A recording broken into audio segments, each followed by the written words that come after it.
Where your treasure is, there will your heart be also. God has given us unlimited treasures in His Word. Every time we open it, we can discover a new treasure or admire an old one. What will we find today? Here's Carla Earley with Treasure Hunt in the Word. Hello, everyone.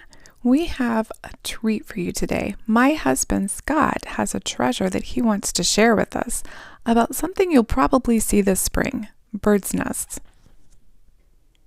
As you observe the seasons of nature, you'll notice several things that indicate spring has sprung, so to speak. Some of the more common things you'll see are flowers blooming, pollen collecting on your car, and birds building nests. We regularly have birds that build nests on our property in the usual places, such as trees and shrubbery. However, we've also seen birds build nests in unusual places, such as in our hammock, on top of our porch columns, between my wife's car windshield and hood, and on top of a gutter spout that feeds down from the roof to the ground. The other day, as I noticed a new nest on the gutter spout, I got to thinking, what does a bird use to make a nest? Now, you probably haven't spent much time thinking about bird nests, but after a couple seconds of thought, I realized that nests aren't green or alive, even though they are made to hold life. They're made of dead things such as twigs, pine straw, leaves, and grass. All these things are dead, but birds take nature's garbage and use it to make a nest for them and their eggs. To that bird, its eggs, and eventually the baby birds, a nest represents home, safety, a place of comfort and protection, warmth and nourishment. To the baby birds, the nest represents their whole world. However, they have a limited perspective and restricted access as a result of living in the nest. Their perspective is limited because all they can see is each other, the nest, their parents, and maybe if they're big enough, they can see over the edge of the nest a little bit. Their access is limited because they're stuck in their nest for the time being and can't go anywhere else until they mature. The nest and its little world is all they know. They may sense that there's more to life outside the nest, but they can't experience it, at least not yet. In the Bible, nests are mentioned mainly in the context of where a bird will build one, such as trees, bushes, rocky cliffs, or even in the ground.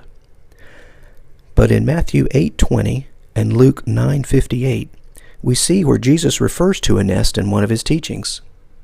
And Jesus said to him, "Foxes have holes, and birds of the air have nests, but the Son of Man has nowhere to lay his head." Now, why would Jesus say that he has nowhere to lay his head?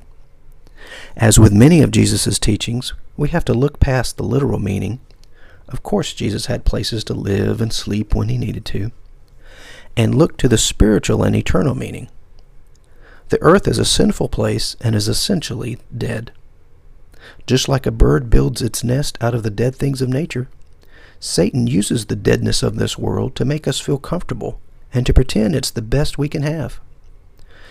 Jesus doesn't see this world in its current state as a place to lay his head, because he knows it's a temporary and dead place. Christians, like Jesus, realize that we don't want this sinful, dead earth to be our permanent home. In fact, we're looking forward to a clean, holy, alive, and permanent eternal dwelling with Jesus. Here are some other scriptures that refer to this concept. In 1 Corinthians 15:52, Paul wrote, "In a moment, in the twinkling of an eye, at the last trumpet, for the trumpet will sound, and the dead will be raised imperishable, and we shall be changed." In John 14:2, verse 2-3, Jesus states, "In my Father's house are many rooms. If it were not so, would I have told you that I go to prepare a place for you?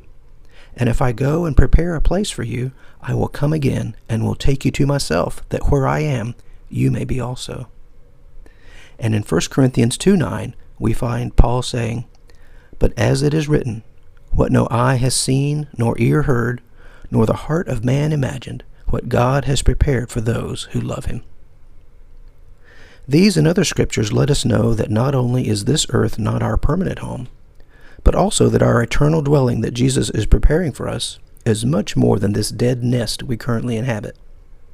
For you see, bird eggs in the nest are like humans on earth. Our current nest, just like a bird's, is made up of dead things.